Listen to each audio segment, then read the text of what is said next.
this out. But good morning, everybody. Thanks for joining. I certainly appreciate all of you taking time to meet with us. I know that this is my second meeting, but almost counts as a first one, given the fact that my first one, I have been in the state for maybe a couple of weeks. So first of all, I wanted to let you know that we are planning to host another state technical committee before the year is over, so that at least we will have an opportunity to have further discussions, and we're going to be like, I'm a little frazzled here. Hold on a second. So we are planning to have a format in these meetings that I want to separate them into feedback or reports, and the other component of the meetings that we want to do forward is to let you know which items we're reporting so that you are aware what's going on and provide you some just updates. And the other component of the meeting is to specifically get your feedback so that you know what items we are just providing you the premise so that you can get back to us with recommendations and whatnot. So today, throughout the whole meeting, you will hear small charges that we're just planting a seed on your head so that you're ready for the next meeting to provide us your comments and ideas and thoughts. So that throughout you will hear things here and there with not much specifics other than putting that seed in your head like, hey, this is coming, the next meeting we can discuss this in further details. The local work group process, that is something that I want to cover as well, is that we are making a more predictable process of the local work group input, and we want to be posted online. And the local work group is a subset of the state technical committee. That is another means to provide us feedback and recommendations in our operations. So that is something that I want to make sure that we engage with. Let me see if I have any other notes. No, what is the next day, the next stack meeting, Nina, that we already scheduled? We've scheduled it for June 23rd. Got it. So that you already have it. June 23rd is it will be our next and intended to be our final stack meeting for the fiscal year. And that particular meeting, it will be very important because we will be collecting final recommendations so that we can make final decisions into what will be the rolled out of fiscal year 22. But I know that I started late, so let me yield that back to Nina so that we can start the meeting and the agenda. But have a great day, and thanks for joining once again. Thank you, Juan. So as Juan mentioned, we're going to be moving on to the section on reports and responses to State Technical Committee feedback. And I will be starting that section off with our source water protection activities. So if everyone can make sure to mute their line, there's a little bit of feedback going on. So for source water protection, we had mentioned in the last State Technical Committee meeting that we had essentially planned out a number of watersheds across the state for our local priority areas. And the national office had asked us to further hone in on specific watersheds for high priority areas. And so you'll see on this map that we've included kind of three main areas. One in the middle and lower Suwannee River Basin, an area with the Caloosahatchee River Basin, and then another area with the Lake Okeechobee Basin. And if partners have other recommendations that they would like us to consider, there is an opportunity still to provide those to us. So I had mentioned that we had developed a SurveyMonkey form, and you can actually upload a PDF map of HUC 12 watersheds that you think that we should be considering. And we just ask that you include the code and the name of the watershed on the map as well. The second item I wanted to cover is just providing a little bit more detail about the local working groups that Juan had mentioned. Yes, again, it's a subcommittee of the State Technical Committee, and the main point of the local working group is to provide those local natural resource and conservation program priorities. And they're typically chaired by the Soil and Water Conservation Districts, But if the district is unable to chair that local working group meeting, then NRCS steps in and handles those duties. We do have a local working group webpage for Florida NRCS, and that includes a summary of recommendations that have been provided to us from local working groups and any agency responses to those recommendations. We also will be loading all of the local working group meeting details on the website so that people know how to participate. So, for example, with the 2020 local working group questionnaire, we had asked feedback for priority resource concerns, priority practices, and priority area recommendations. And during the last state technical committee meeting, we had let you all know that we'd be evaluating those recommendations and then seeing in what way that we could, potentially incorporate those within program and natural resource priorities. Well, we were able to take a look at those recommendations, and we've now updated our agency responses to those and gotten those posted on the website. And Keisha Harvey, our Assistant State Conservationist for Financial Assistance Programs, will be providing just a little bit more detail in terms of, our selections for those priority resource concerns, practices, and areas. So for 2021, we do have a local working group questionnaire developed. And the main things that we're looking to receive recommendations for are on funding pools that local working groups would like to see considered for their area, and specifically also the level of investment that they would like to see for those funding pool recommendations. So for instance, you might think in your local working group area that there needs to be more priority placed on treatment of invasive species. Well, then you would actually put that forward as a recommendation, and then the level of investment you would like to see, 20% of funding, 30% of funding, and so forth. So that's one of the things that we're asking for under this questionnaire. We're also looking for recommendations on priority resource concerns. So our NRCS staff has started contacting those soil and water conservation districts to coordinate a meeting. We already have some meeting details posted on the website, and more will be coming soon.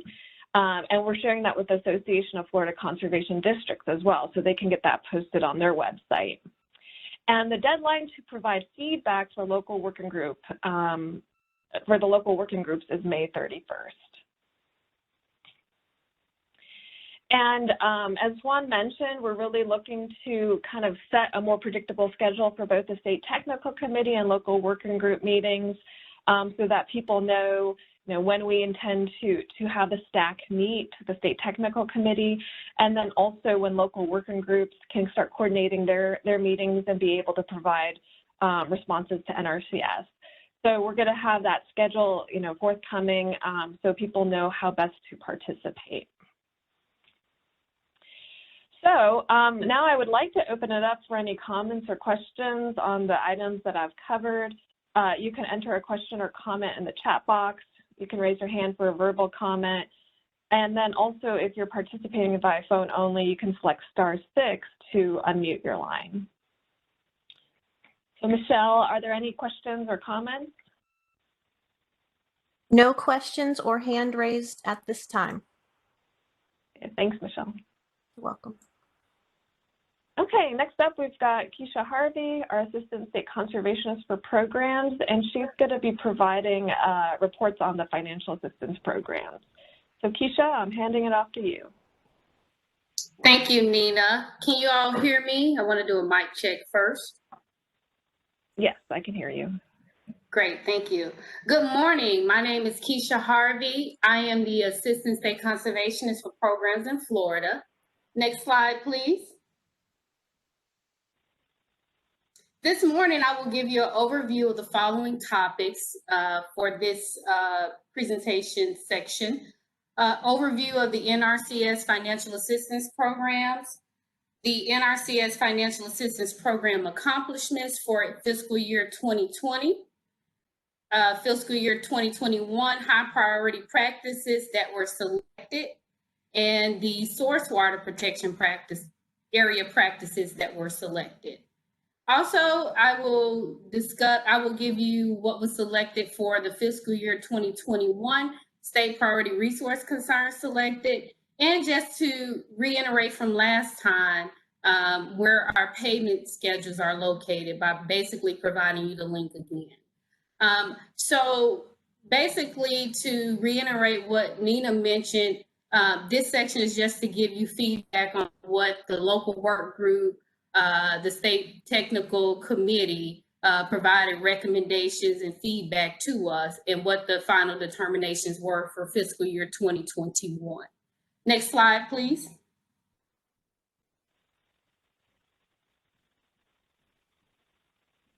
The most commonly used programs in Florida is the Environmental Quality Incentives Program, also known as EQIP, the Conservation Stewardship Program, also known as CSP, and the Regional Conservation Partnership Program, also known as RCPP. And so I just want to recap these programs for further discussion in subsequent slides. Next slide, please. The goal of EQIP primarily is to address priority resource concerns by providing financial assistance to participants willing to implement conservation practices that focus on those resource concerns. Next slide, please.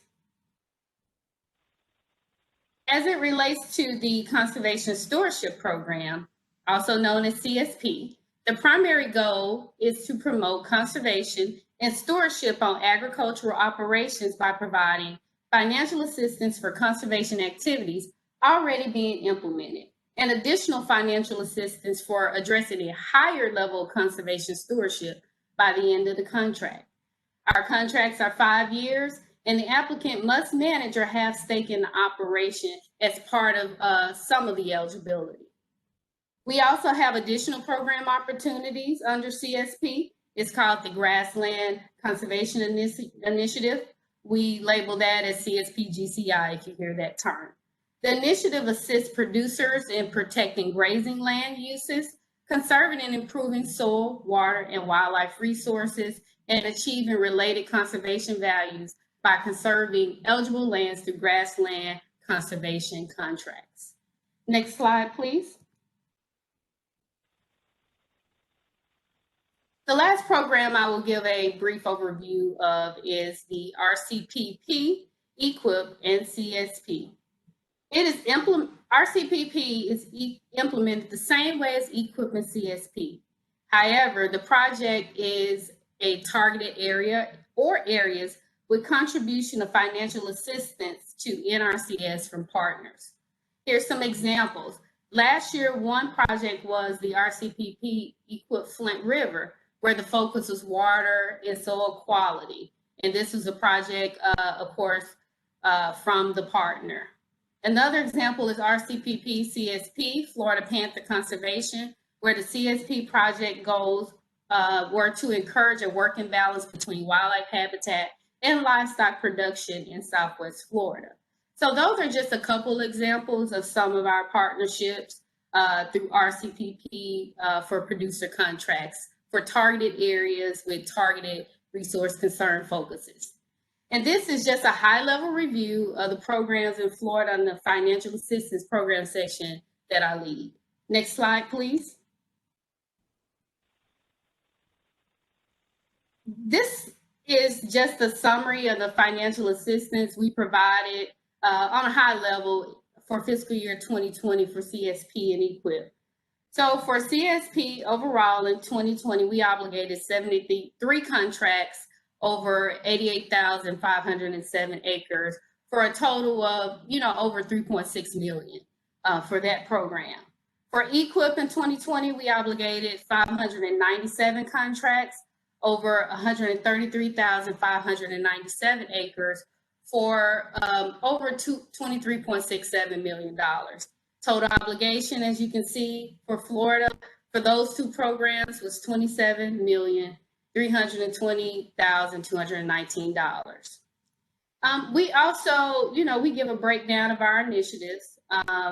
One popular initiative that we have is the Lone Leaf Pond Initiative. In fiscal year 2020, we obligated 156 contracts for over 15,434 acres for a total of, over 3.7 million. And that initiative is under EQIP. So I just want to highlight that because a lot of people, it's one of our most popular initiatives that we have in the state. Next slide, please.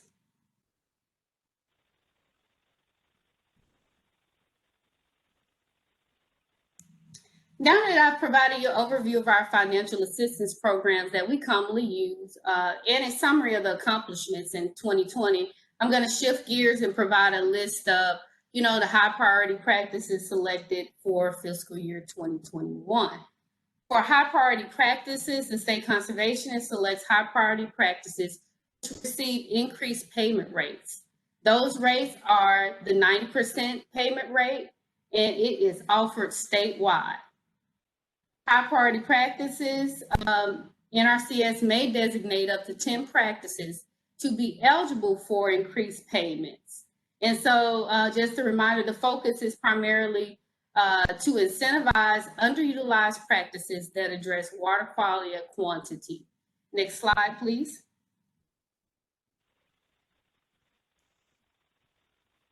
For fiscal year 2021, these are the practices that were selected as high priority practices. This selection was based off of feedback from the local work group and input from our local NRCS offices. Those practices are agrochemical handling facilities, herbaceous weed control, residue and tillage management, no-till, cover crop, combustion system improvements, irrigation water management, forage and biomass planting, prescribed grazing, heavy use area, and forest stand improvement. Next slide, please.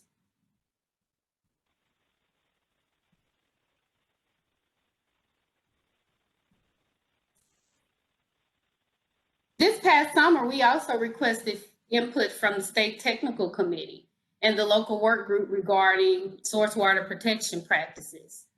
Nina already mentioned the priority areas in her presentation. This portion, I will give you the fiscal year 2021 practices selected. Source water protection practices provide increased incentives to address water quality or water quantity concerns and the protection of drinking water sources in those priority areas. Next slide, please. The practices selected for fiscal year 2021 source water protection are conservation cover, conservation crop rotation, residue and tillage management, no-till, cover crop, critical area planting, residue and tillage management, mulch till, prescribed grazing, heavy use area protection, nutrient, and integrated pest management. These are the practices that will receive the 90% payment rate, but only in the priority areas. Next slide, please.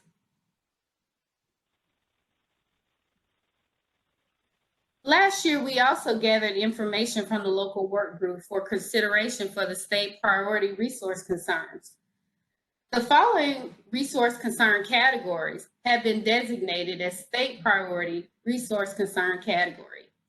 These resource concern categories receive a higher percent weight in ranking compared to the other resource concern categories as suggested by the local work groups for many of our sub-accounts / fund pools. You will hear interchangeably we use sub-accounts and fund pool.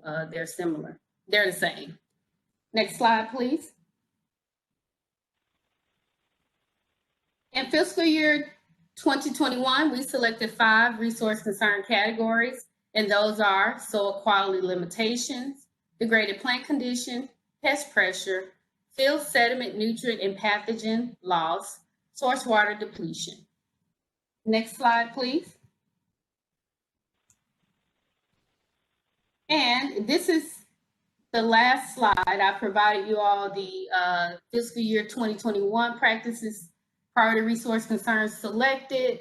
And I also wanted to provide you all the location for the payment schedule. Although this information will be discussed later by the state resource conservationists, I just wanted to share where our payment schedules for EQIP, CSP, and RCPP are on our website. And this is the link, and you all will have the presentation, or it's already on the website. I believe it's on the website. So for our financial assistance programs, NRCS provides financial assistance for selected conservation practices. The availability and amount of the financial assistance can vary between states. So different states, you may see different things. You can download the Florida payment schedule by clicking the link on the PowerPoint to see which activities qualify and how much financial assistance is available. And again, this presentation is already on the Florida NRCS website. Next slide, please.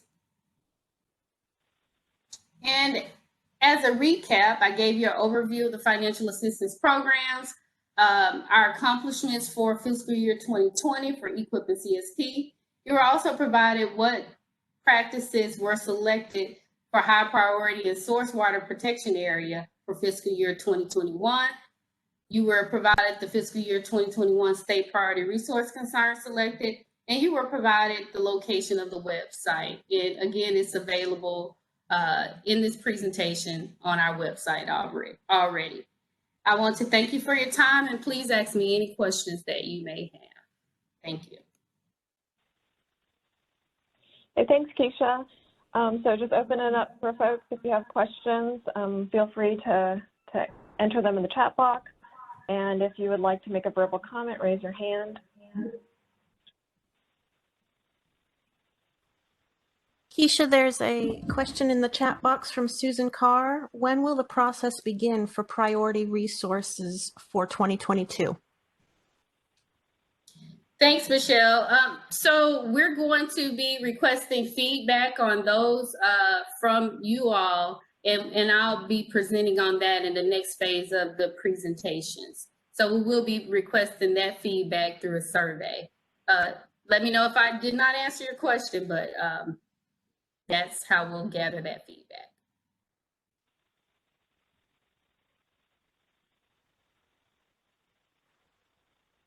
She said that's fine, thank you.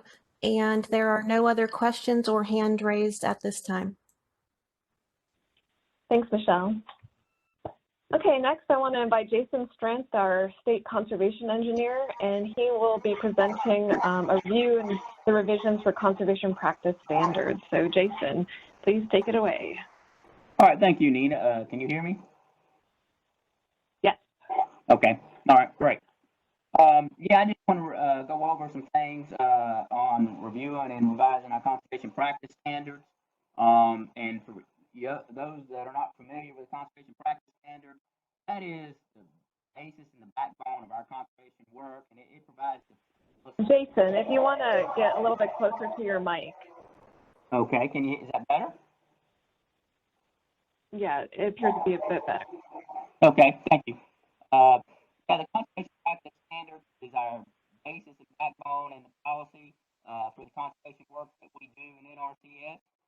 So, you know, there's some big changes in what's happened in the last 4 years.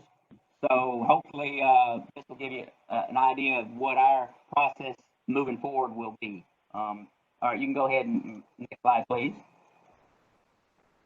Okay, and Jason, we're still having a little bit of hard hearing you.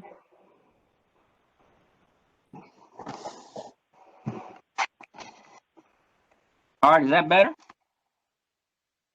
Yes. Okay.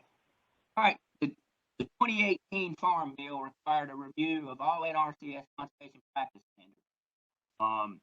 This review was to determine if conservation practice standard was still valid, and utilize the latest technology. As I mentioned, you know, this is the policy in the backbone of our standards, of our conservation work. So we wanted to make sure that we were still addressing the current resource concerns. NRCS completed the review of all 169 conservation practice standards September of 2019 with net Farm Bill requirements. Next, please. During that time, one additional conservation practice standard was created, so there was a total of 170 conservation practice standards reviewed during that time. As of December 2020, only 148 of those conservation practice standards are listed in the Florida Field Office Technical Guide. So if you do the math, there are 22 standards that we have determined in Florida not to be applicable to Florida for various reasons. That could be, just not applicable. Could be a hillside ditch, rock wall tears. Hey, Jason. Yeah. So there's still some issues with you cutting out, and let's see. Can't figure out if you're facing the mic. Maybe that will help. Yes, I'm from it. Yeah, it's still cutting out. Yeah, it seems like a number of people are having issues hearing you. Okay, I'll If you're back on- up then. If you have headphones on, maybe you can try to take those off. I have no headphones. Okay. Okay, try talking just a little bit right now. I'll see if that helps. Okay, I will start back on this slide. There was 170 conservation practice standards that was reviewed. Only 148 of those are utilized in Florida. So there are 22 that are not applicable to Florida. There are various reasons why we don't use them, and that a lot has to do with the geography of Florida, the type of agriculture. So we don't utilize 22 of those 107. Is that better?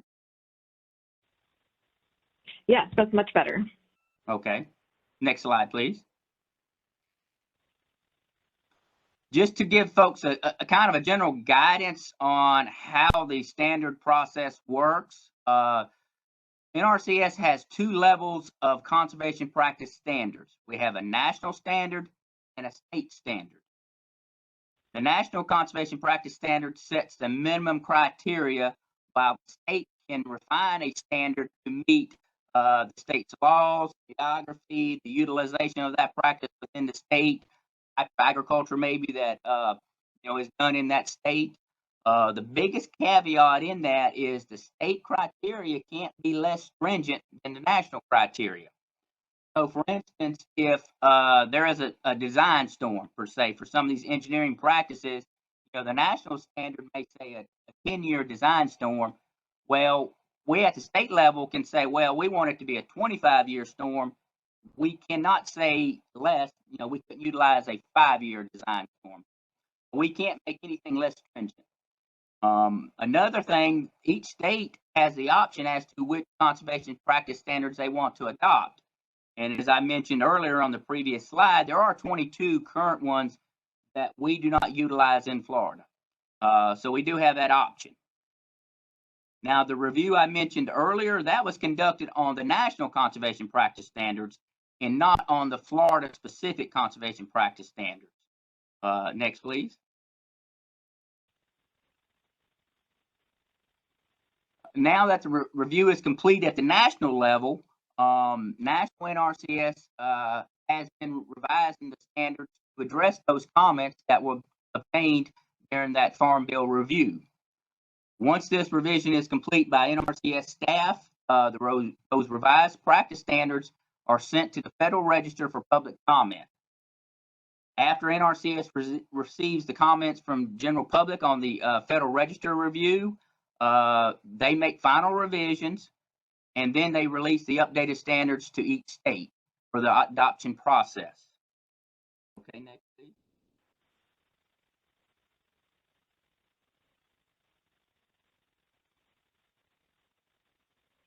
And this is the state adoption here, and I'll give you a quick rundown on how that works. As I stated, each state has the option to whether to adopt it.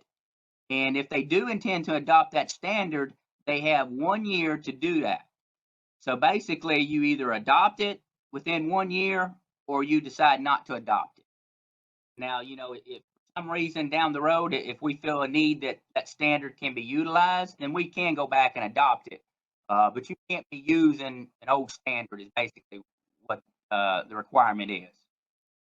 Due to the unprecedented number of standards, as I mentioned, roughly 170 standards nationwide. In Florida, we will have 148 to review.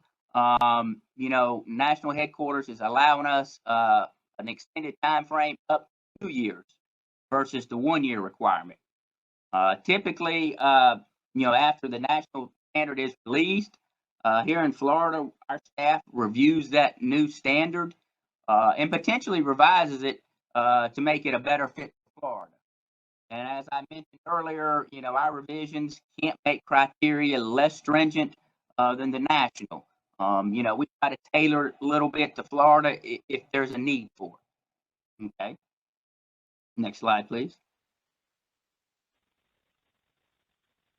Because of this high number of standards, Florida NRCS has determined that now would be a good time to evaluate some of these 148 conservation practice standards that are being maintained, and determine if we need all 148. Could we archive some of these, which basically means we will not adopt them in this cycle. Those would be practice standards that haven't been utilized in Florida in the recent past, and they are not currently on the payment schedule. Of those 170 I mentioned earlier that are national standards, National NRCS has determined that 6 of those standards will be archived no matter what. So of those 6, we do not have an option as to whether we want to adopt those or not. They basically are going away. So those 6, now we're down to 164 standards nationally.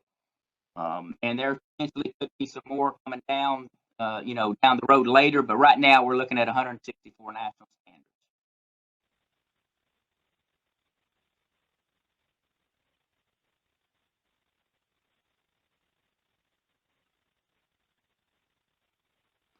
All right, due to this large number of standards being released, we've decided here at Florida NRCS to streamline our review process to include sending out only the most used conservation practice standard and limiting our review time to 2 weeks.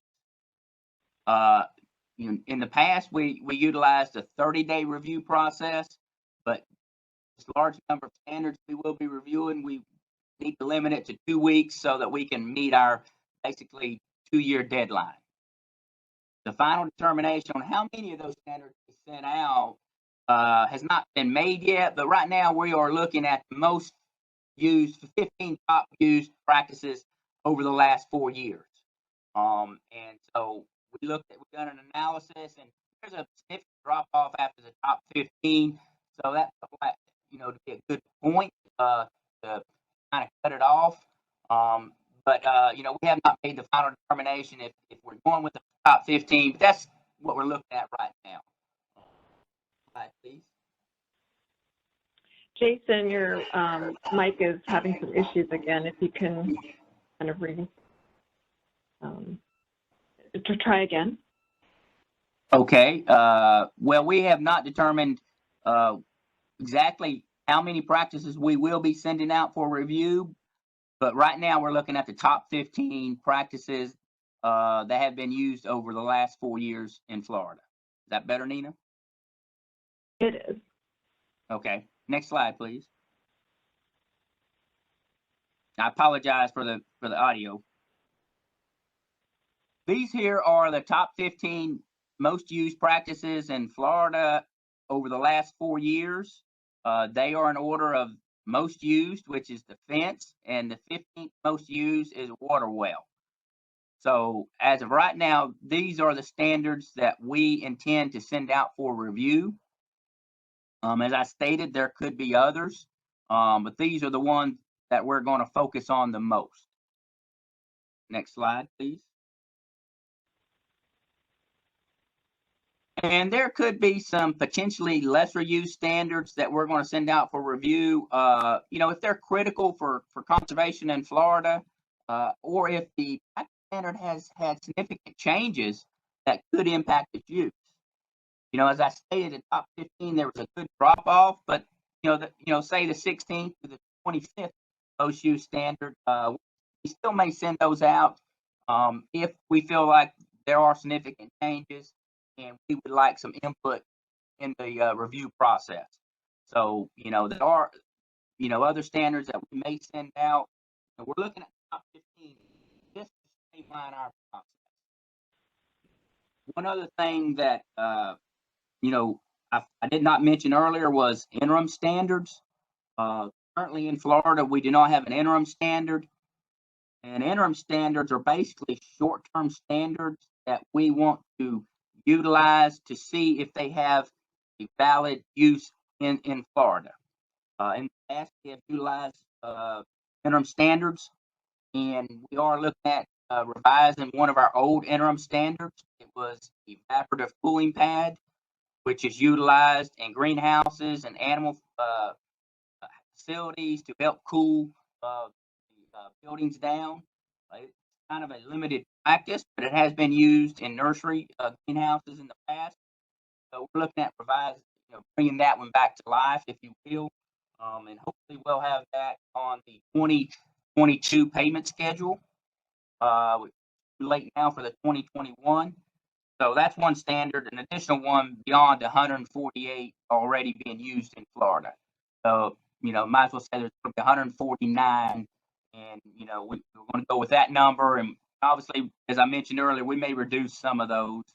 That's pretty much the revision and the review process that we're going to try to utilize here in the next year and a half, 2 years. And that's all my presentation, Nina. Okay, if there are some comments or questions, this is the time. Michelle, have we received any? Yes, there are a few questions in the chat box. No raised hands at this time, but the first question is, in regards to the priority areas, can you explain why NRCS does not focus on the recommendations from the state, which are listed in SB 712 for priority areas? So I think this is regarding a previous presentation. We would need a little bit more info as to what those priority areas are. NRCS has looked at state priorities such as the Basin Management Action Plans and incorporated those within some of our priority areas for both source water protection and National Water Quality Initiative, and also within certain state and local funding pool recommendations. So if it's regards to things like that, then we are evaluating them. If there are other priority areas that we should be considering, we invite you to please send those forward. We'll take a look at them. This is Juan. I'm curious of a sample of what are these priorities that you're making reference, please. The question comes from Ann Bishop. Would you like to clarify, Ann? Yes, can you hear me? Yes. Okay, so I can pull it up, but my main concern is here in Silver Springs. I know that's one listed under that that actual bill, and I was just curious. I know when you listed the priorities, we were not listed underneath there, so I was just curious of why that was. And I can look and see exactly what ones they're primarily focusing on now, because they listed, I think, 4 or 5 particular areas or spring sheds that they are trying to get under management. Hey, Nina and Juan, this is Chris. I can help out a little bit if you'd like to answer that question. Go ahead, please. Thank you, Chris. All right, thanks, Juan. So those who don't know me, this is Chris Pettit. I direct Office of Ag Water Policy for FDACS. What 712 did was tied into my programs and tied into the implementation verification, for the state BMP programs. And just for context, we are very much involved. We're talking about the conservation practices.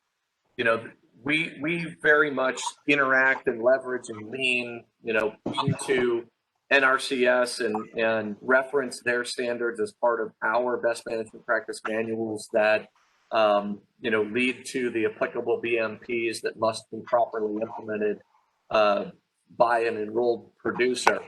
What 712 did was prioritize where my program was supposed to be focusing our implementation verification efforts, because we've got 14,000 plus enrollees statewide, and limited resources.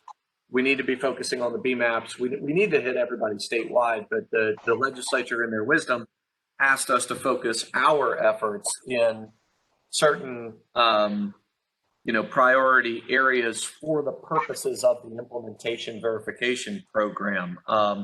We have interacted with, with Nina and with Juan and their folks, and we continue to work through the various watersheds, because it's not just those priority basins. It's anywhere that there's a BMAP, and frankly, anywhere that there's impairment, which is basically statewide, that we need to be able to be making sure that we have the resources on the ground. So I will say that we've had very, very good interactions. I know that NRCS does a great job and has targeted funding in, say, the Northern Everglades and other areas.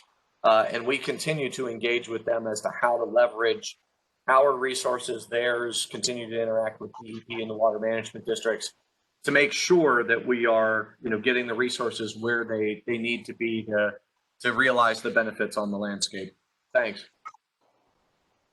Thank you, Chris. This is Juan once again, and I think that for clarification, if this is a targeted area that is not a statewide, that's where the local work group come into play more than anything else. If it's an issue that is throughout the whole state, this is more applicable. So we have two instances: the water quality or the source water protection, or the statewide. But if it's none of those, then the local work group is better suited for that type of local concerns to be addressed at the local level. But thanks for your comments and questions.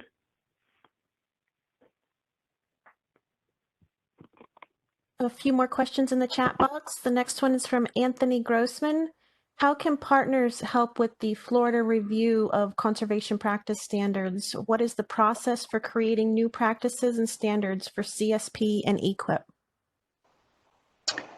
New practices, the practice standard would have to start out as an interim standard. So if there is a technology out there that's utilized and would have a benefit for conservation, then we would have to create an interim standard, as I mentioned there at the end, of similar to the evaporative cooling pad, and look at that and see if there's use. And we would have to. It's an interim standard. It's a short-term standard, and we would review its applicability for several years and determine if it meets the needs, and potentially that could become a new national standard. And there may be some existing standards out there that we could fit that type of technology under. We would just have to see exactly what type of conservation technology is being utilized and see if we could fit it under an existing standard.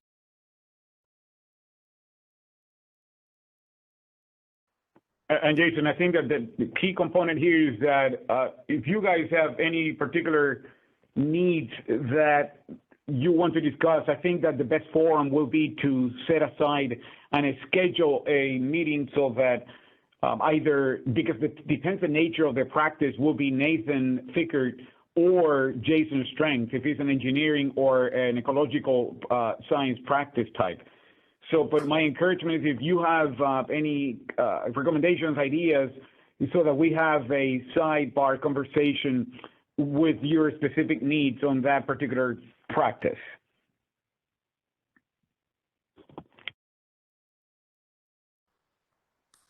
The next question comes from Laura Bosworth. Is there potential to improve conservation practice standards not commonly used in this process that could help increase their use long term? I would assume that's asking about how often it's used. Is that correct? I can go ahead and clarify. This is Laura. You actually answered that question very well on the last slide of your presentation. And that was just the ones that maybe were underutilized here in Florida that maybe through some improvements could be more utilized. But you did address that already, so thank you. Okay. All right. Well, and some of our practices, to give you a little background, some of them are very cyclic. For instance, poultry animal mortality and composting. 15, 20 years ago, it was a heavily used standard. Then it kind of went down to very rarely used. And now here recently, apparently there may be some new poultry farms that have come in Florida that are utilizing that standard again. So some of it's cyclic, some of it can be related to payment schedule. So there is some cyclic, going on in our practice standard use. Thank you. The last question comes from Erica Hernandez. She's looking for the deadlines to apply for CSP. Is that something that we can share with her or others? Sure, Michelle. This is Keisha Harvey, and for our CSP general sign up, the deadline is March 26th. We put out news releases last week, so if you're interested, but any participant can contact their local office, and that's the deadline for applications. No further questions or hands raised. Thank you. Okay, great. Thanks, Michelle. Okay, we're moving on to our next presenter, Nathan Fickert, our state resource conservationist. And he has a few updates from the Ecological Sciences Department. So Nathan, you're on. Okay, thank you, Nina. Can everyone hear me okay? Yes, we can hear you. All right. So yeah, I'm Nathan Fickert. I'm the state resource conservationist. I'm just going to go through a few updates today on some ECS items. First one is just a review of prescribed burning rates. So that's something has come up probably over the last few years or so, especially on smaller acreage burns. And I think this gets a little bit to Tony's question about, standards as they apply to CSP and EQIP. The standard is the technical way that we apply a practice to address the resource concern.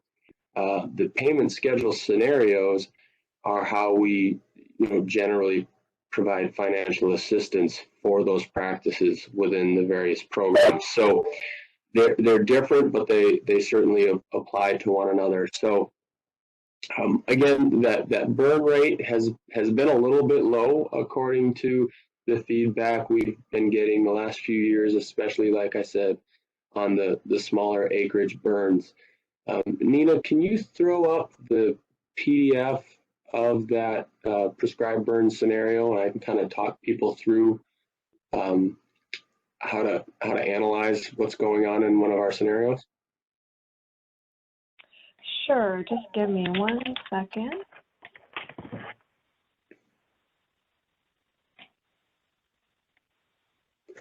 So I'm going to, as Nina's pulling that up, I'm going to kind of use this walkthrough of one of our payment scenarios to cover these first two bullets on my agenda, being what I'm doing to we are doing to the prescribed burning rates for these small acreage burns.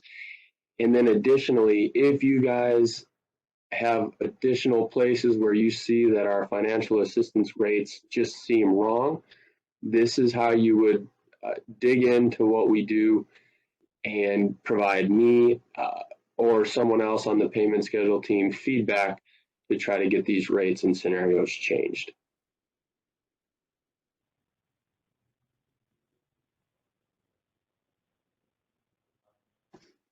All right, so this is the PDF. If you would grab this whole PDF, and Keisha had the link on one of her last slides, you can find this document. It's called Florida Payment Scenarios, and I believe it's over 700 pages long. So that gives you every single practice we do and the scenarios that we offer for it.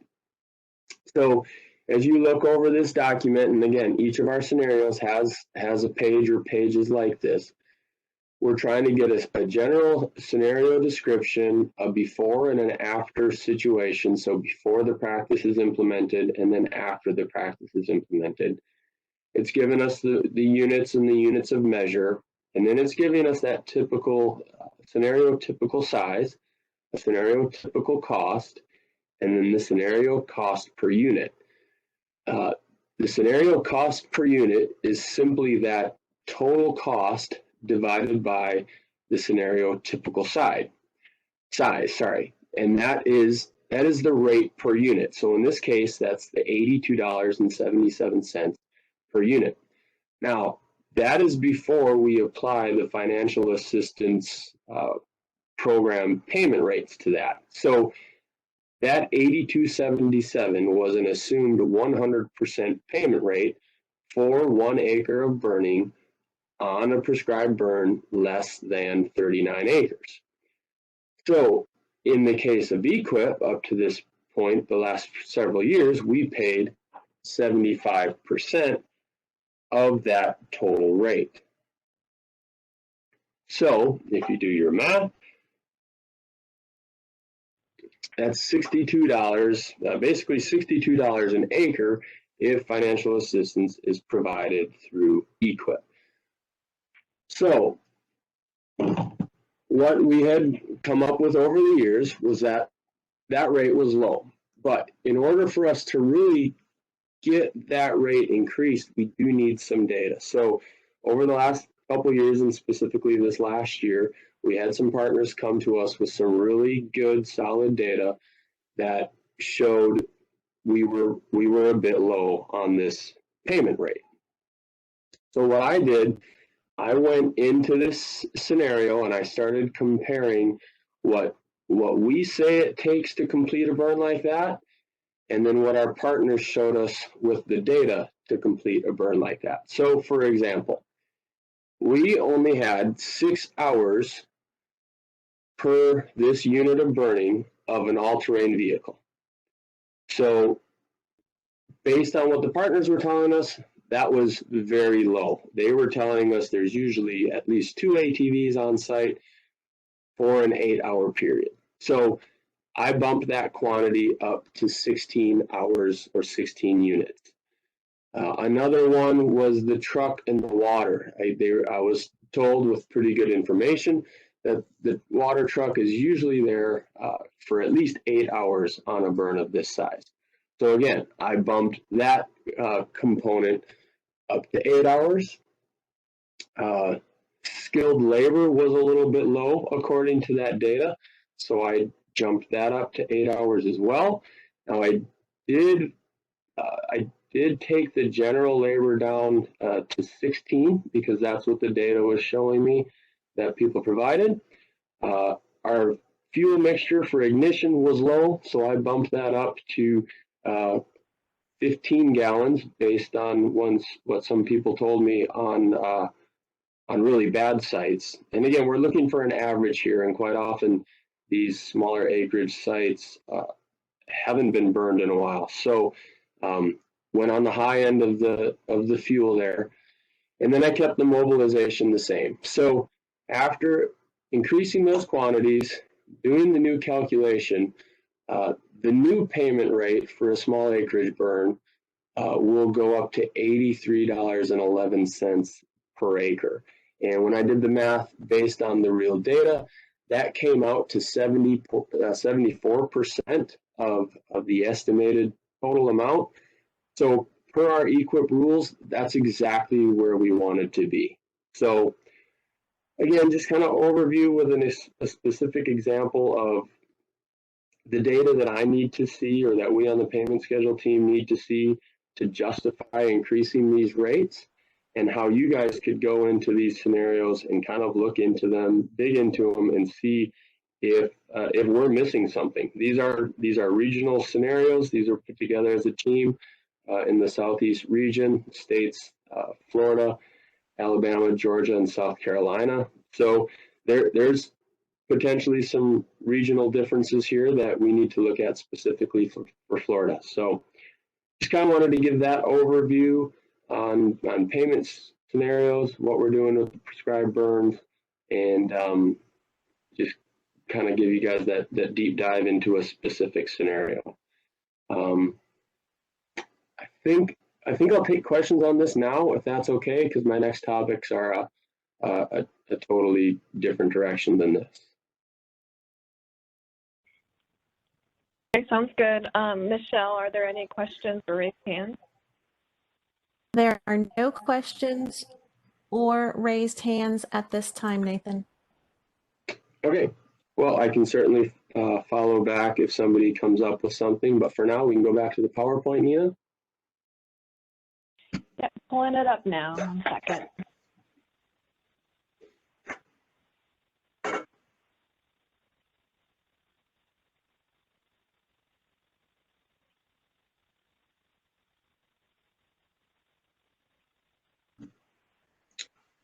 Okay, just a quick bullet and overview of CIG grants and more specifically potential CIG grant for high tunnels.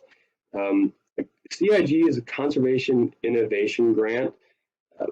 Basically, these grants are a competitive program designed to support development of new tools and practices, technologies, etc.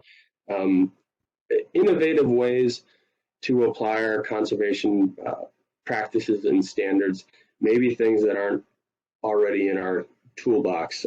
Actually, they wouldn't already be in our toolbox. There's national and state competitions for these each year. You know, the state competition is for projects that have a local significance or a specific need within our area or within our state. And basically any state, local government, NGOs, Native American Indian tribes, and individuals would be eligible to apply for a CIG grant. If the CIG is granted, then the grantee works with eligible EQIP participants to kind of implement these innovative systems and report on their effectiveness. So, you know, in this specific context, we're looking for some ideas for how to better adapt and use high tunnel systems in Florida. So that's one specific.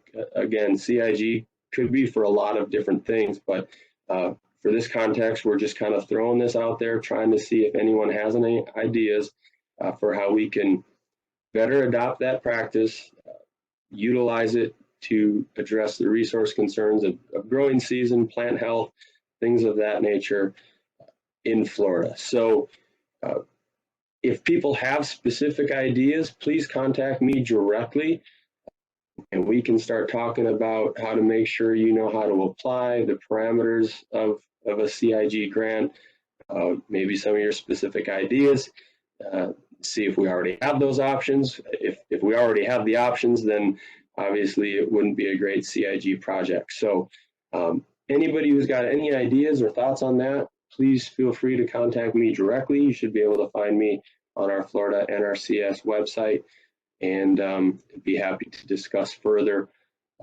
people's ideas for a CIG grant. All right, and then finally, I believe next slide, Nina, we'll move into the wetland compliance updates. All right, there's my contact information as well. All right, next slide. So just kind of wanted to cover, give a refresher, or perhaps it's new for people, just overall wetland policy and how it applies to NRCS, FSA, other partners, etc. So basically in our NRCS world, you know, we have three factors that we have to consider when we're discussing wetlands, and that's Food Security Act compliance, Clean Water Act compliance, and just our general wetland protection policy. So what a wetland is on the landscape doesn't necessarily change per se, but each one of these different policies or federal laws changes the interpretation and what can be done in and near these wetlands for various reasons. So go ahead, next slide, Nina.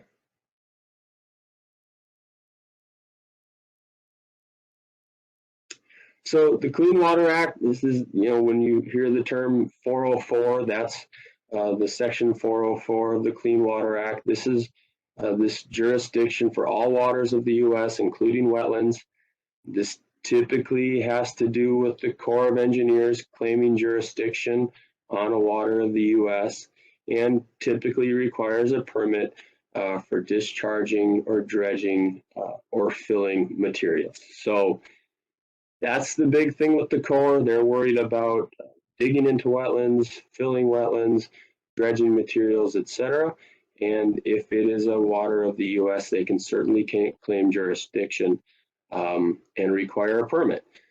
So we as NRCS, we don't have jurisdiction over this. However, when we're doing conservation practices, this is something that our planners are supposed to be aware of when planning practices in and around wetlands. So again, not our jurisdiction. We work in partnership with the Corps of Engineers when needed, but this is just a planning consideration that we need to go through.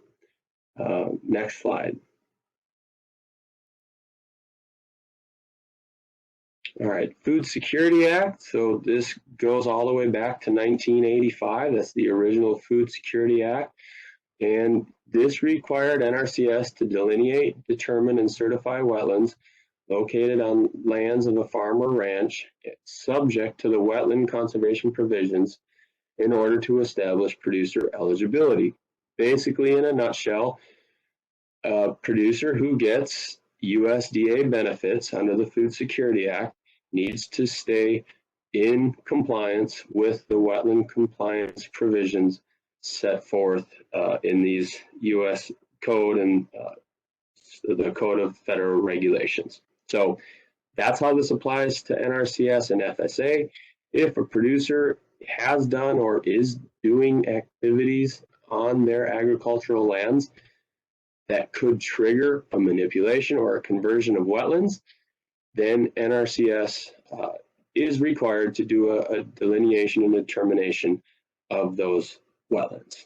Okay, and there's a whole lot more to that as we get down into some details about the 1026, which is the form that needs to be filled out. I'm just kind of broad covering this here, so if people have questions, feel free to contact me. Just kind of doing a very high level view of the Food Security Act for this purpose. All right, and the next slide. And then this is just our general wetland protection policy. This basically means that when NRCS is working with producers, providing technical and financial assistance, we are not going to plan things that have negative wetland impacts. Okay, so we aren't going to plan a conservation practice that fills in a wetland. Typically, that would be a no-no from our standpoint. You know, it says prohibits NRCS assistance resulting in adverse impacts to wetlands if practicable alternatives exist. So again, we're going to try to avoid, we're going to try to plan around those things. However, as you all know, there are situations where we are doing work near streams, near wetlands, etc., for erosion control, for water quality. So in those cases, we might be having a short-term negative impact, but as long as we can show there's long-term benefit, you know, cleaner water, less sedimentation going into those wetlands, nutrients, etc., then that's a net positive. We're going to try to plan in accordance to that. But again, just real general, we are trying to avoid and not impact wetlands as we are going through our various technical and financial assistance practices. Next slide. So in the Food Security Act and through the final rule publishing, etc., the Secretary of Ag has directed the Natural Resources Conservation Service to develop and utilize state offsite methods. So regardless of us doing a determination offsite or onsite, we're still supposed to follow the same 3 steps for all of our wetland determinations, and that's the identification of a wetland, the assignment of our wetland compliance labels. Okay, so that's our Food Security Act wetland labels. Those are things like you've probably heard prior converted or farmed wetland or converted wetland. That's when we're taking the principles of determining a wetland, and then we're applying the Food Security Act rules and those labels on top of what we have found. And then finally, the sizing of those wetlands at the end of the process. And again, all the wetland determination policies and procedures are followed, but the determination of wetland factors is done with offsite tools and technology when we use an offsite method. All right, next slide, please. The goal of offsite methods is really to provide a streamlined workflow process that still follows wetland determination policies and procedures, provide clear guidance for the determination of the 3 wetland factors. So that's hydrology, hydric soils, and hydrophytic vegetation. But we're using offsite methods and technology to determine that. Additionally, we want to provide clear guidance on when an offsite method needs to be abandoned and then an onsite is completed to ensure that we have technically sound wetland determinations.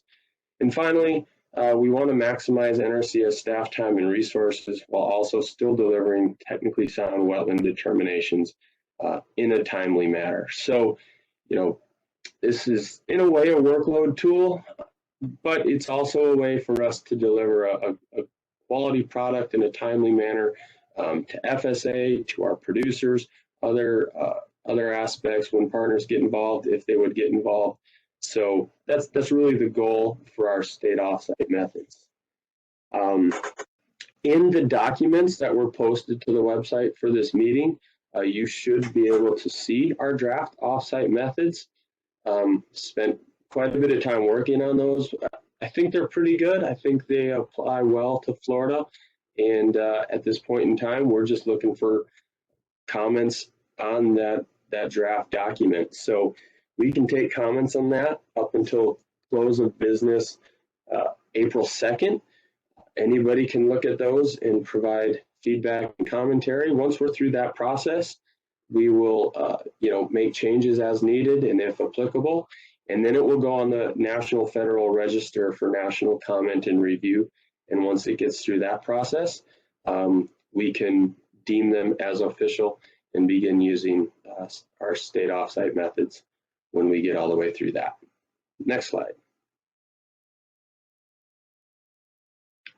Additionally, another item regarding wetlands that we need feedback on and ultimately will also have to go through the Federal Register process is the identification of local hydrology indicators for the identification of farmed wetlands. Next slide, please, Nina.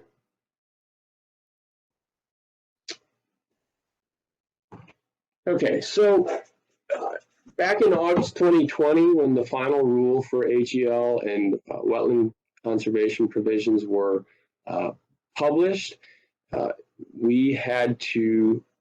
was required of us to identify the hydrology criteria for farmed wetlands. A real key point here, farm wetland is a specific label and type of wetland per the Food Security Act. A farm wetland is not a wetland that is farmed. There's a real key difference there. We can go to the next slide, Nina. So this slide really kind of shows what I was saying. Again, a farm wetland is a very specific type of wetland that prior to December 23rd, 1985, that's when the original Food Security Act was signed, was manipulated and used to produce an agricultural commodity at least once before that date, and on that date, December 23rd, 1985, did not support woody vegetation and met the following hydrologic criteria.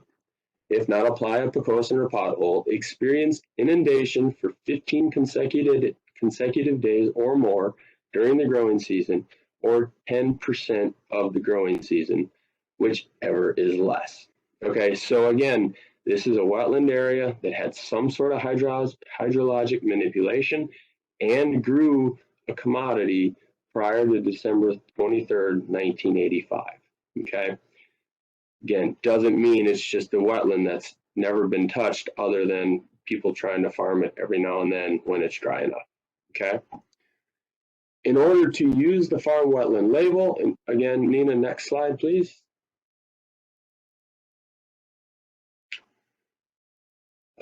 Yeah, so in order to use these FW labels, we need to consult with you guys, the State Tech Committee, and it will go through the Federal Register process. Once it gets through that, then we, NRCS Florida, can use that local level hydrologic indicators as we post on FOTG. Next slide. So again, we're requesting that input. We can go one more slide.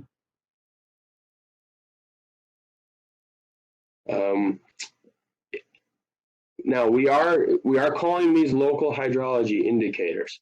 That said, the indicators that we, NRCS Florida, are promoting are basically national hydrology indicators and hydrology indicators as stated on the Atlantic and Gulf Coast Core Regional Supplement. These indicators are simply proving the inundation for 15 consecutive days or 10% of the growing season, whichever is less. So next slide, Nina. We are recommending that we adopt all the national FW hydrology indicators. Again, on the website for this presentation, there should be a document there called Farm Wetland Indicators, and that is a little bit deeper dive into this discussion. But next slide, please. So here are the national and regional indicators that we are proposing that we adopt in Florida. These are pretty standard to anyone who's completed wetland determinations with the core methods. A lot of these should look pretty familiar to you. Most of them are primary hydrology indicators on the wetland determination forms. So these are the ones we are suggesting. Go ahead, next slide, Nina. And here's the sources. These are, again, wetland hydrology indicators of the Atlantic and Gulf Coastal Plain, the regional supplement for the Atlantic and Gulf Coastal Plain, that version from November of 2010. And I believe that's my last slide. There might be one more. Okay, again, our review, we're proposing that we adopt these national FW indicators.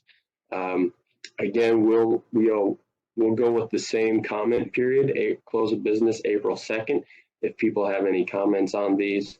And if needed, we can certainly hold another meeting. I can hold another meeting to get into more specifics on this if people want to work with me and Nina to schedule that if needed. So now I think it's my last slide. All right. Thanks, Nathan. Thank you. Yeah, so if there's any comments or questions, Michelle, have we received any in the chat box, or are there any raised hands? There's a couple questions or comments. From Jessica Ferris, if an innovative practice is used in another state and funded through CIG, would a Florida entity be able to apply for that same innovation here? Or does it need to be completely new in order to be funded by CIG?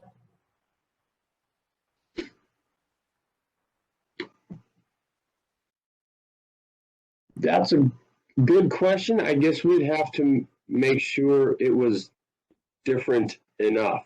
So Nathan, this is Juan. Part of the process with the CIG, and one of the basic questions is, have these been done at the national or state level before?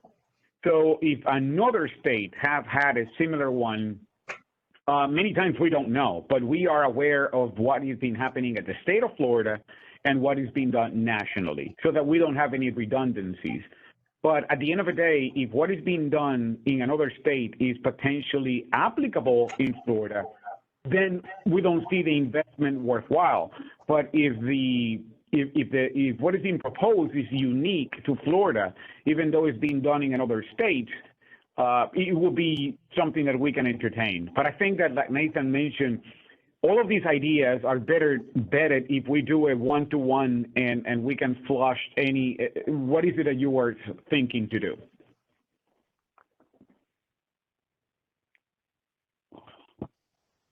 Yeah, so contact me on that with specific ideas. We can do some research and see what similar projects have already been done. If the project's already been done and the technology is transferable to Florida, then we just need to figure out how to get, whether it's a new practice standard or a different way to install the practice, and we do that on our payment schedule, then we can work through those avenues to make sure that that technology comes to Florida. If it's different enough, then we can sign it up and see what happens. The reality is that we have not done these in a number of years, so that these is relatively new for the state of Florida.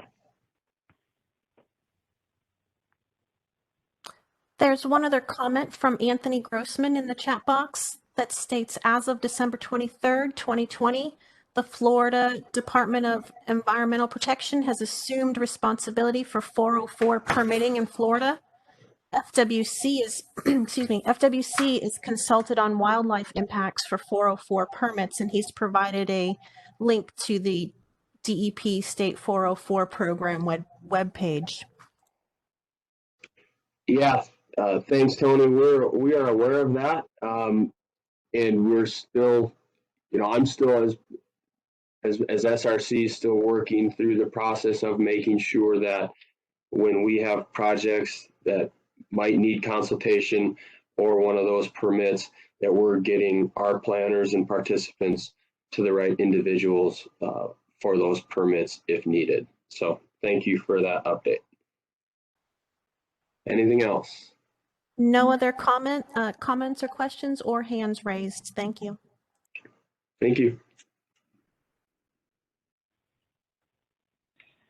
Okay, next up, we're going to be moving to the section where we're requesting some additional feedback from the State Technical Committee on some specific items for financial assistance programs and easement programs.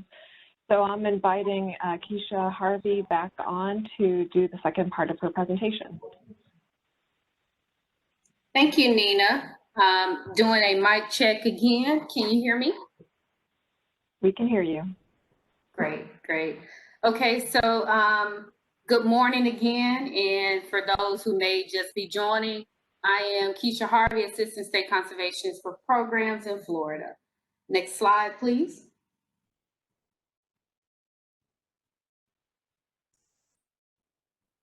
We will be requesting feedback via a survey on the following items for your input for fiscal year 2022 program year. We'll be requesting feedback on high priority practices, source water protection practices, state priority resource concerns for fiscal year 2022.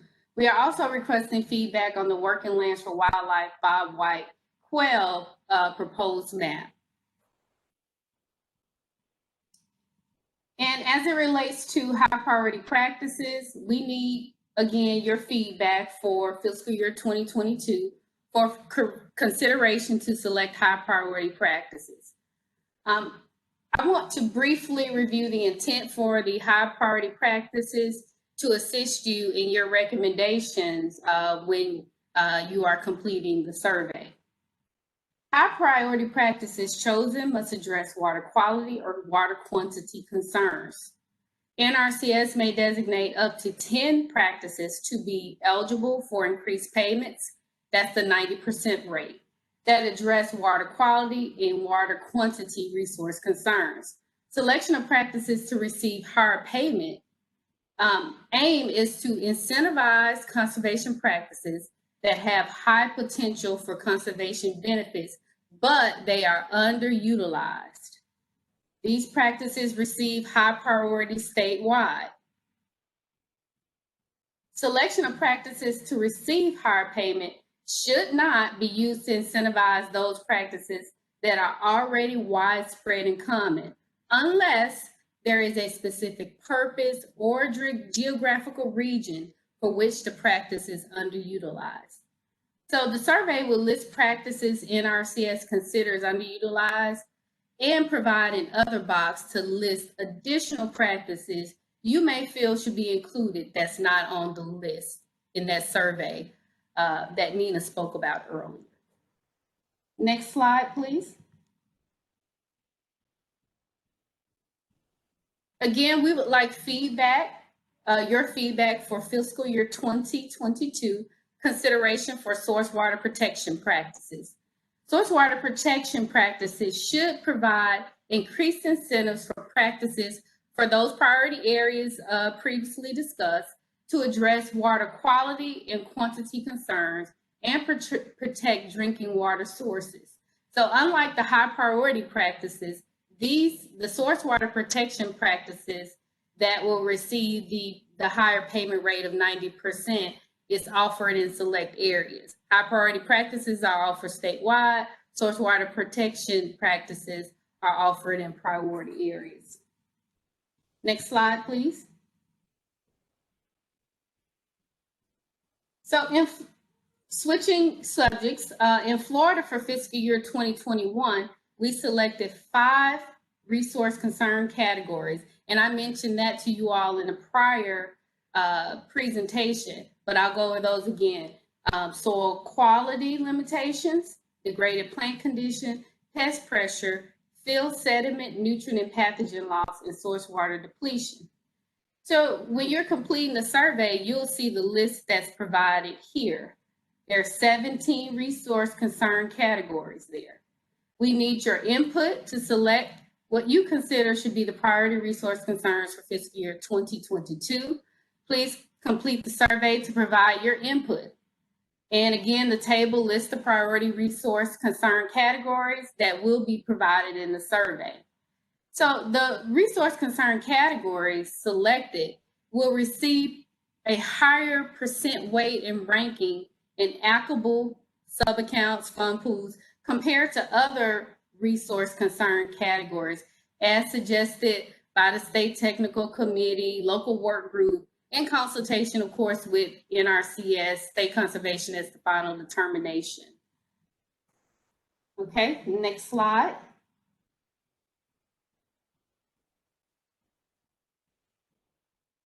Next slide, please. Thank you.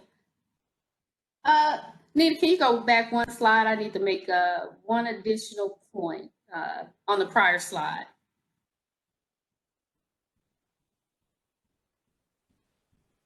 Priority resource concern slide?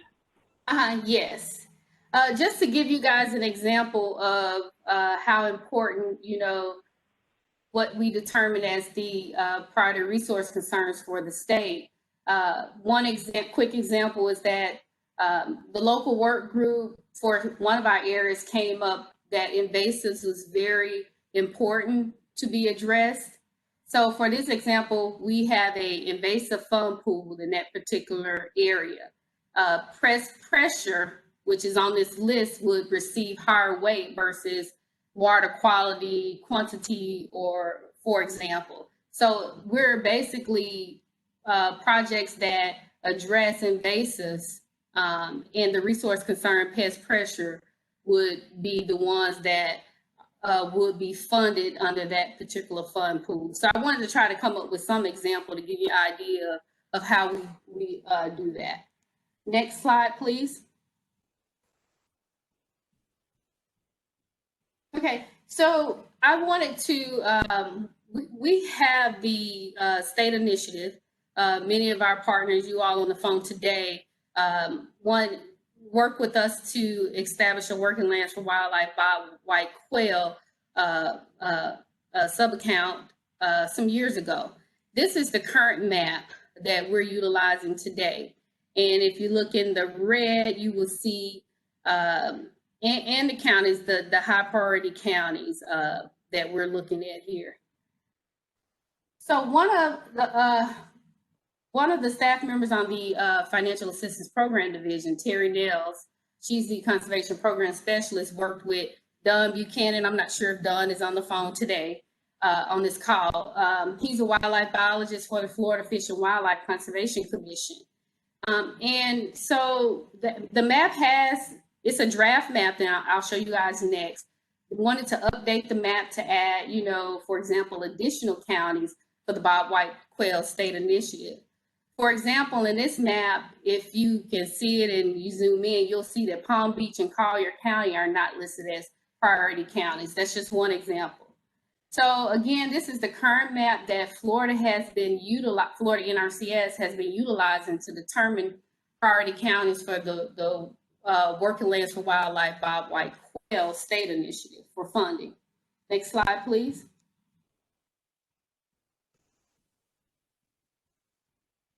This is the proposed map.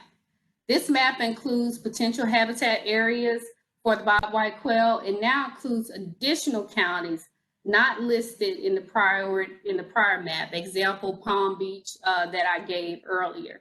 So it's listed here. So this is just proposed. So what we're asking from you all, you'll see this on the survey, is please provide us feedback on it. We'll ask specific questions. And then if we don't answer your question, there'll be a box on the survey that you can put, what you like, what you didn't like. There'll be opportunity for further comment. But we want your feedback on the survey, on this particular proposed map as presented here. Okay. Nina, next slide, please.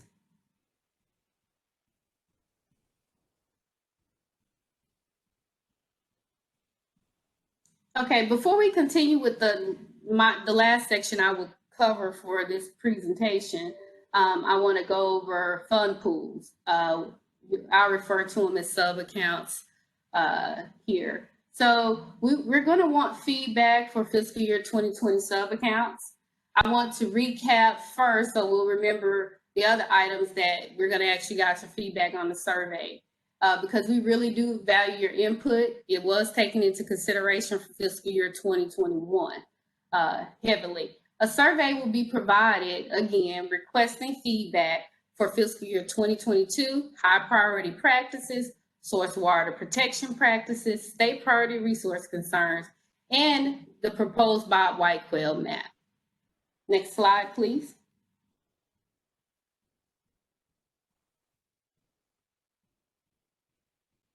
Okay. The primary goal of, so that we shift gears to the sub-accounts, I'll start with this. The primary goal of programs such as EQIP is to address priority resource concerns by providing financial assistance to participants willing to implement conservation practices that focus on resource concerns. The application process has a competitive ranking system developed within each sub-account that we can try to fund projects that have the highest likelihood of accomplishing the goal of addressing our priority resource concerns. So our sub-accounts include national, state, and local sub-accounts that attempt to group projects that are similar in region or priority focus. One example would be the Longleaf Pine Initiative. NRCS gives financial and technical assistance for conservation practices that help restore longleaf pine forests and enhance existing stands. NRCS, as you know, we work with private landowners to do that. So that's just one example of a national fund pool sub-account. Next slide, please.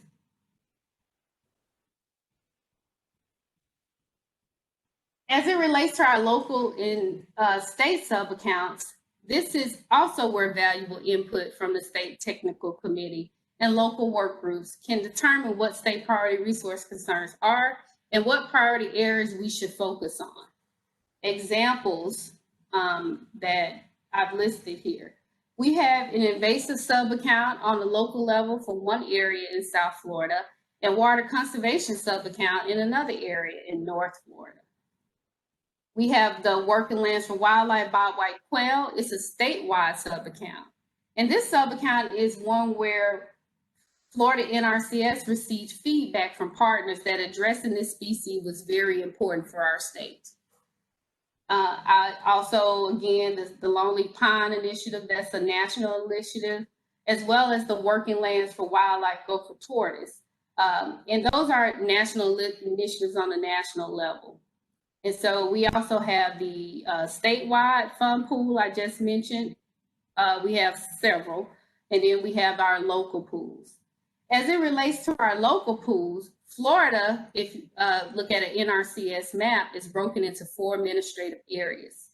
Each administrative area has 4 fund pools that they can work with on a local level.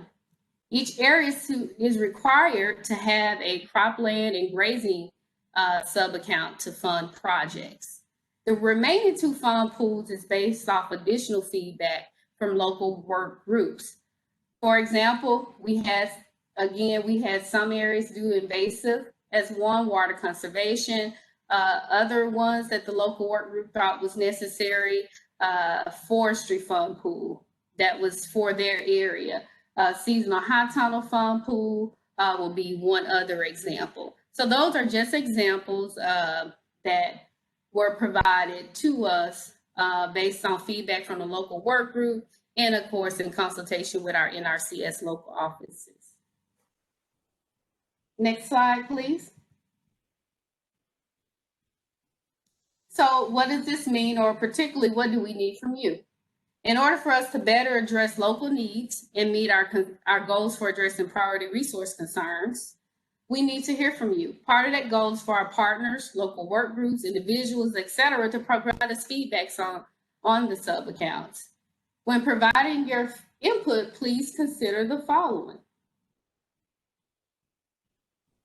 Are there priority areas or regions that do not receive enough financial assistance to address resource concern goals? Are there specific resource concerns that do not receive enough financial assistance? Are there specific practices we are not utilizing in Florida that would be needed to address a specific resource concern? What sub-account / funding pool could we create to address priority resource concerns? Next slide, please.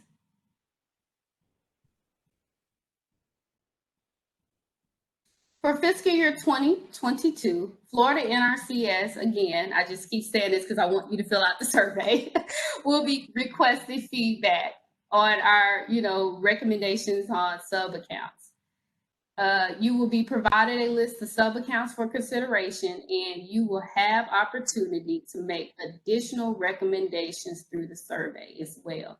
So just so you'll know what happened in fiscal year 2021, we have 32 sub-accounts that we ended up with.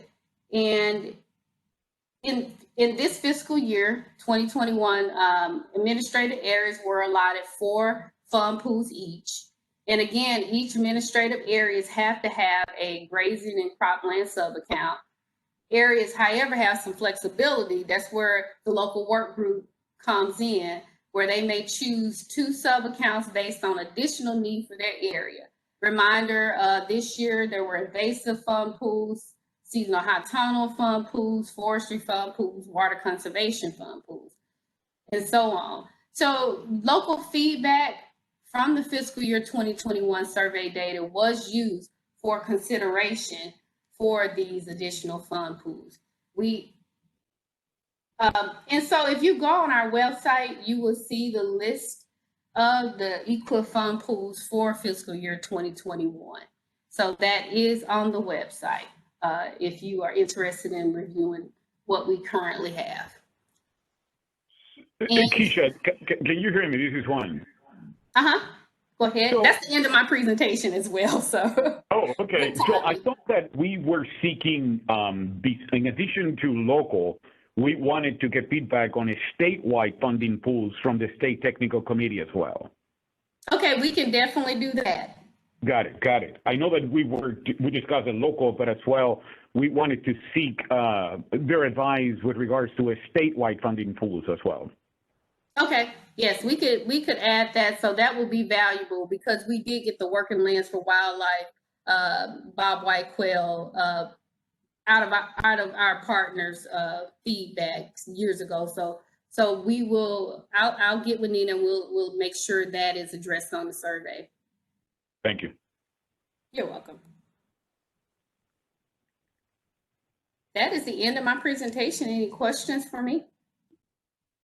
No questions, Keisha, but there is one comment in the chat box from Kathleen Pagan that states that today 1,000 Friends of Florida is testifying in Tallahassee about a proposed bill that would disregard MCOR's task force reports and recommendations, and just wanted to bring that to our attention. Thank you. And Nina, that unless I have any other questions, that's all I have. Okay, I don't claim thanks, to know Keisha. I don't claim to know the implications of that last comment.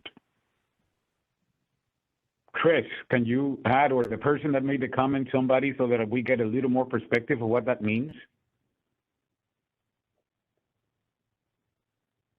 The question came from Kathleen Pagan.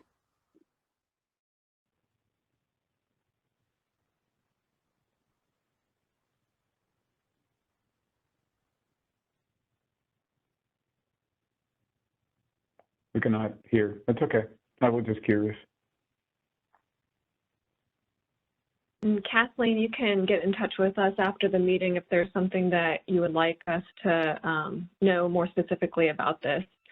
I do see in the chat box that she did also ask if we will be able to share the survey with the folks here on this meeting and others, and it is posted to our website. But I will go ahead and actually make a copy that link to the survey and the meeting material and stick it in the chat box as well. Okay, so if there's no other questions or comments, or Juan, were you going to mention something? I'm good, thank you. Okay. Kathleen moving on, replied, I'm sorry, Nina. Kathleen just sent a message about that she's muted, but to check the 1,000 Friends of Florida website for updates. Okay, thank you, Kathleen. Okay, we'll be moving on to our next presentation on easement programs. So Ronnie Gutierrez, our Assistant State Conservationist for Easements, is next up. Ronnie.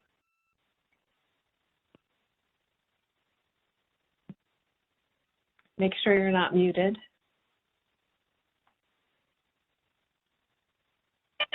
All right, can you hear me now? We can hear you. Great. All right. Well, thanks everyone for hanging in there for me. I see we have about 75 people participating. I believe that's a record, at least while I've been around. So thank you. Thank you for participating, for submitting yourselves to a technocratic information overload, probably. But we hope that you zoom in on the things that are most of interest to you, and you can, and you will, I will ask you for easements to go to that website at the very beginning of this presentation that was emailed out by Nina, where the easement documents that I'm going to be referring to are available to you, because as much of what you've already been submitted to, there's a lot of technical information that goes into this preparation, thought, planning by a lot of staff, and obviously I don't think you have the resources or the time to be able to cover it all. But so we make this available, and that's why, similar to my predecessors here, I'm going to give a quick summary of easements, and I control this, right, Nina? No, you can go ahead and tell me next slide, and I'll move it along. Next slide. Getting it clicked. There you go. There you go. So just a quick overview. Most of you are probably familiar with this, but we have two types of conservation easements, principally in Florida. There's a third I'll mention, but it falls under RCP. The first type is agricultural land easements, which is a fairly common conceptual acquisition type in Florida. Various organizations, entities offer it, in which we acquire in perpetuity the right to assure that a property stays in agriculture. And so we provide financial assistance through partners. But in the case of ag easements, one of the important things to know is that we're looking for applications from entity partners, state, local, Indian tribes, non-government organizations that are willing to put up or cover or find a way to cover at least 50% of the, or up to 50% of the value of that ag easement. And together, we then work to come up with a deed and make that acquisition from the landowner that, you know, is eligible to NRCS programs. The second type is a wetland easement. It is the one that's been mostly funded, is the correct way of saying it.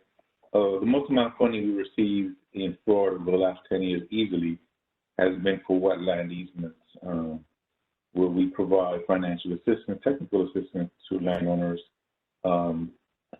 Indian tribes, to acquire, restore, protect wetlands. In here, we do acquire 100% of the value of that easement, NRCS. So here, it's a direct relationship with the landowner versus ag easements, where it's a relationship through a partner. Next slide, please, Mina. All right. So this past year, just to give you a quick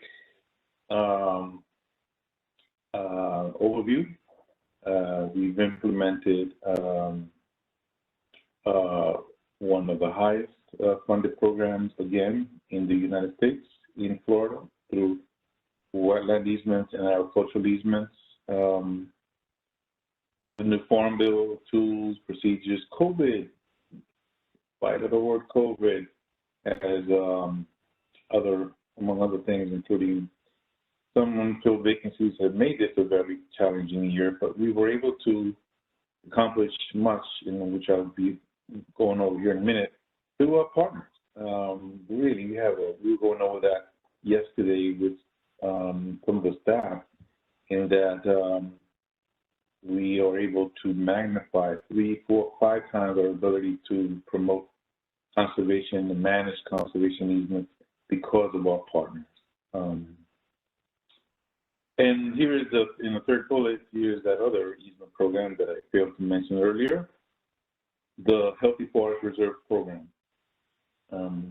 What makes this unique, what is unique about HFRP is not just that it's a forest land, which requires some endangered species to be on the property, but not much more beyond that. The eligibility is quite limited. The eligibility requirements are very, very minimal, but you do have to have endangered species on the property to make it eligible.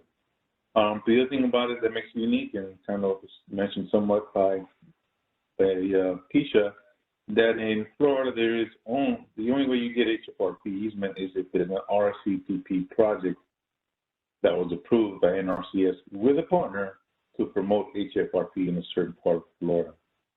So HFRPs are really has only been offered through RCPP. Today, again, it's already been mentioned, RCPP is a standalone program through which partners can still present proposals for easements of any type: wetland, ag easements, forest easements, floodplain easements. But I diverge. So we're working through 41 agreements with landowners. So landowners are primarily the mechanism through which we do restoration. Once upon a time, we did our restorations through federal contracts, but it's been a lot smoother transition to working with the landowner. In the past, they were very hesitant because of the large size of our easements to enter into agreements, because who wants to sign an agreement to contract somebody out for $1 million or more, and then have the government say, "Oh yeah, don't worry about it, we'll pay you back." So that's exactly what we've been doing now for a number of years, and we've not had one, not on wood, agreement that we've had any claim or problem with the payment. And the landowners, since they're doing the work, are very much committed to managing the property afterwards. This past year, we through federal contracts and agreements to purchase and various other types, we obligated $36 million of work or acquisitions.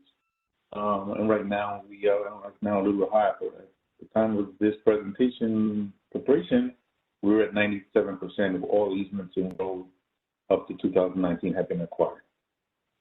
And last year we completed restoration work on 11 easements covering over 11,000 acres. This year, our target is much higher. And, you know, the monkey wrenches stop falling into the from the sky. We are hopeful that we're going to be at least able to double, if not triple, that number this year. Next slide, Nina.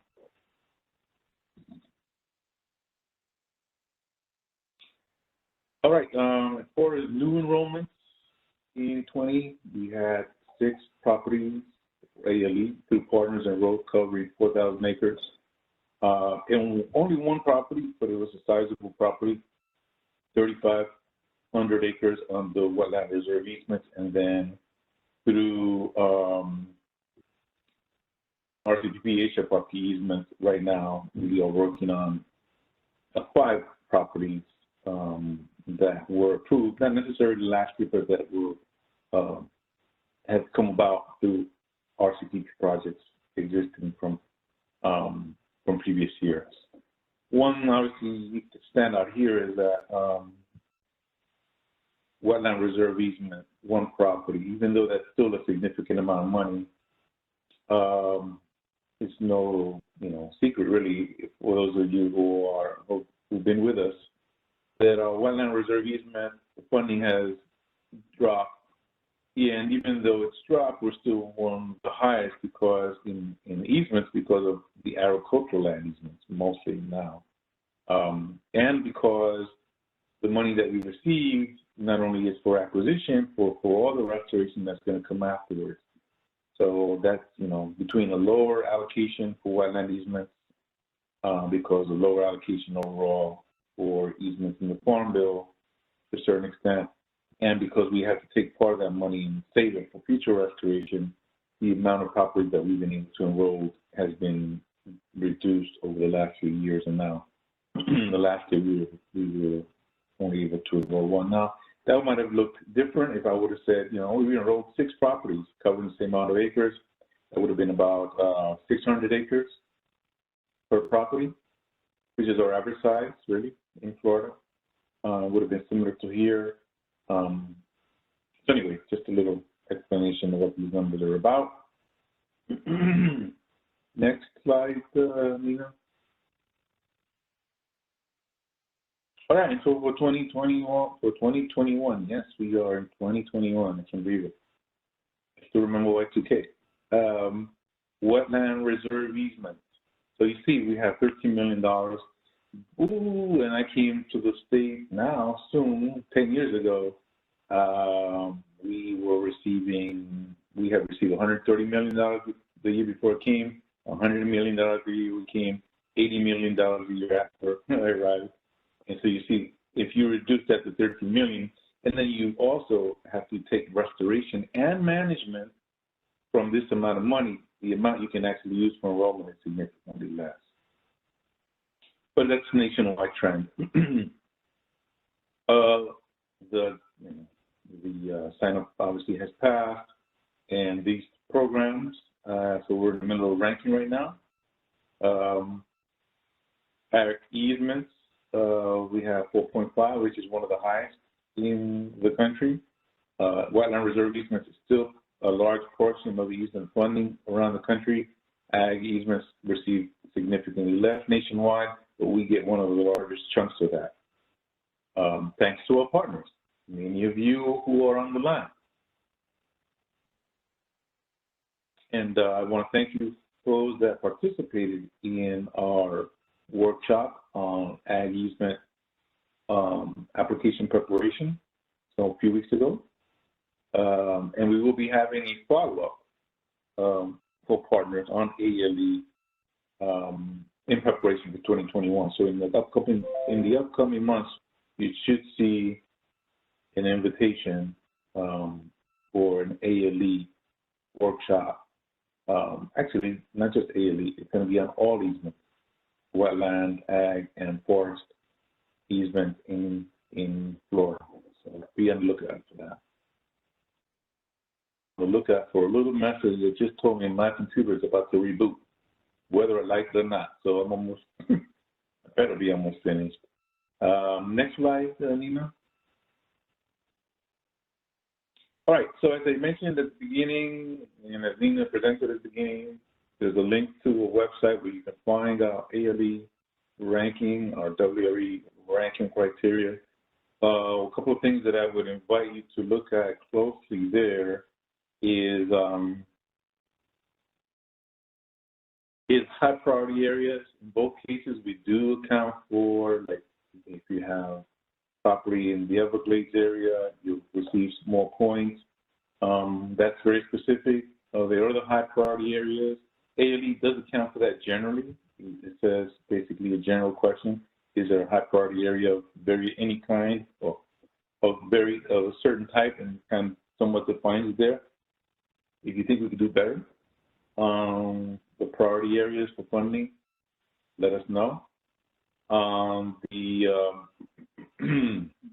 What's called geographic area rate caps, you can call that a payment rate if you want. We want to simplify it.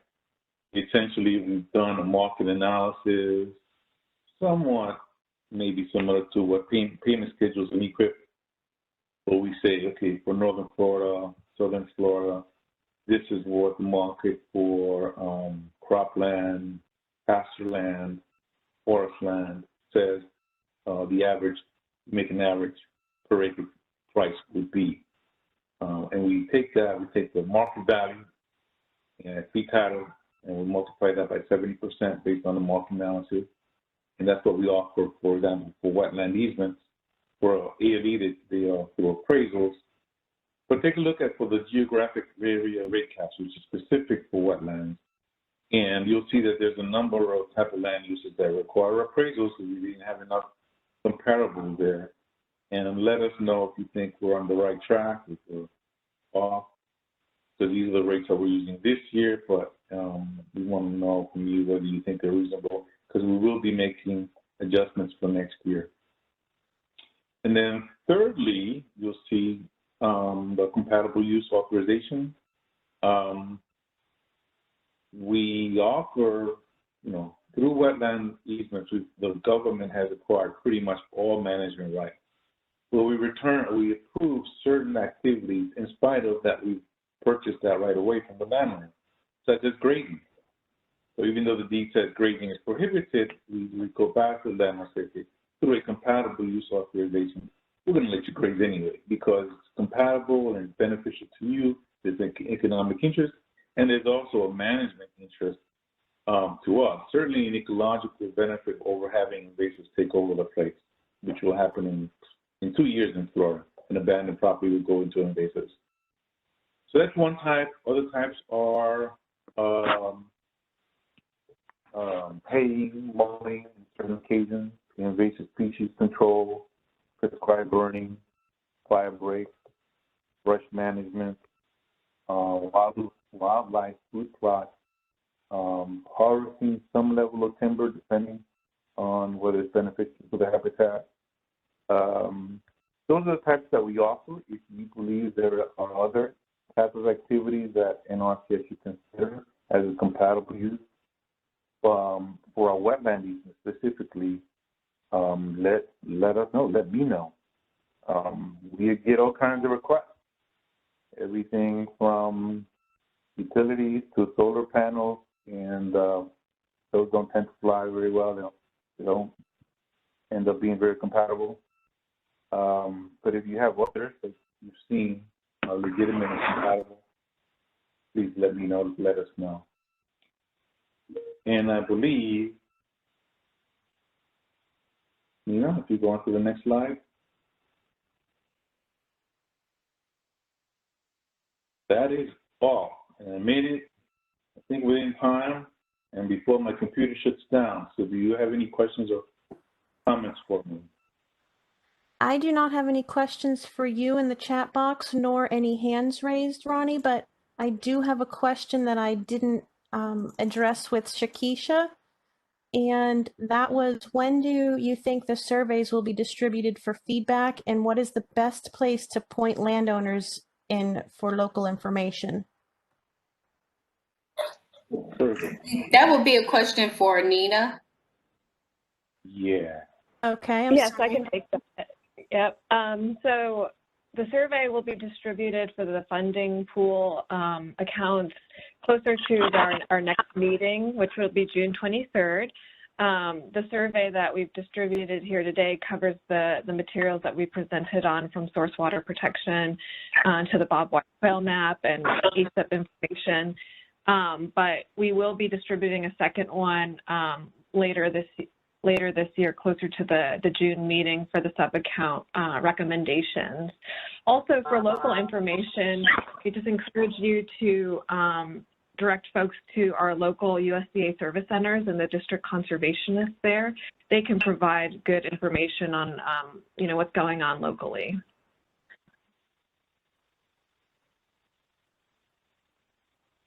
I do have another know. question for, I'm sorry, go ahead, Nina. I was going to say, let me know if that answered your question. One question from Susan Carr to you, Ronnie, is, are the local working groups good venues for providing inputs on easement programs? That's an interesting question, because it's always good to provide feedback, because the district conservationist in that office will give us back feedback. And we're always looking to improve our ability to roll out the program in any district, and especially in districts where we don't have many easements. We want to expand beyond the huge cluster in the Northern Everglades watershed. As important as it is, it's just healthy, I think, to also be able to provide easements throughout the state. So, yes, that's always a positive. So, yeah, whether you have easements in the district or you don't have it, especially if you don't, we welcome that. And in particular, that may even be a real positive, because probably half of our applications for ALE these days come from counties or land trusts, local entities, and local work group may provide information on an opportunity with a county that we may not be aware of. So, again, yes.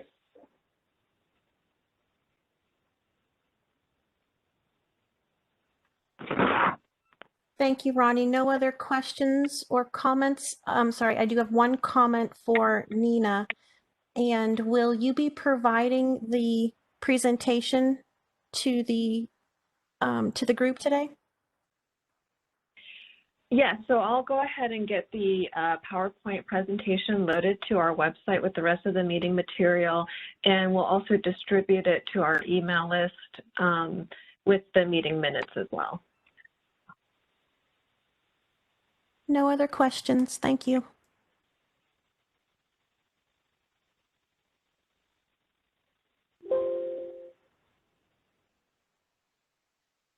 It looks like we do have another question. I'm sorry, from Jim Handley. Is there anything on any topic that the Florida Cattlemen's Association can do a better job of to help USDA NRCS to get the word out to landowners, managers, and educate on programs? This is Juan. That is a great question, actually. In fact, Jim, and I appreciate you asking, we have identified a few of the counties that have or has diminished the cattlemen participation, or the one that has a great potential and it hasn't materialized. And I can certainly reach out to you specifically on a county by county. I have worked a little bit with Gene Lawless, and he's helping me with some of the local chapters, but we still have not gotten the traction that I would like to see in some of these counties. So that no doubt that I will be reaching out to you, because we still have some grounds to be gained in some of these counties with regards to cattlemen participation. But thanks for asking.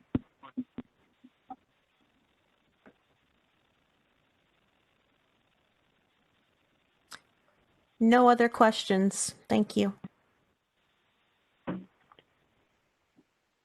So, Sorry, Jim replied, I'm sorry. Maybe we can work to have you or some of your team present at our annual meeting in June? just tell me when and I will be there.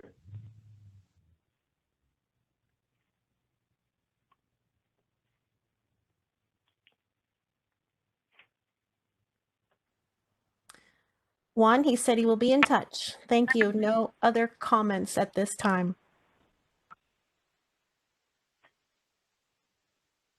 Will do. Okay, well, I think that concludes our presentations for today. We just thank you so much for bearing with us with the technical difficulties. And I want to invite Juan back on just to provide some closing remarks for our meeting. Yes, delighted to have now in my desk on my computer with my phone, and everybody can hear me. So my apologies for the early blooper. But once again, like Ronnie mentioned, great participation. I appreciate everybody's valuable time to be invested this morning with us. I truthfully want to develop this protocol, like I said at the beginning of the meeting, that I want you as our basically providing our feedback to how we can improve our program so that you clearly know what kind of feedback we're specifically seeking. But I don't want you to be limited by that.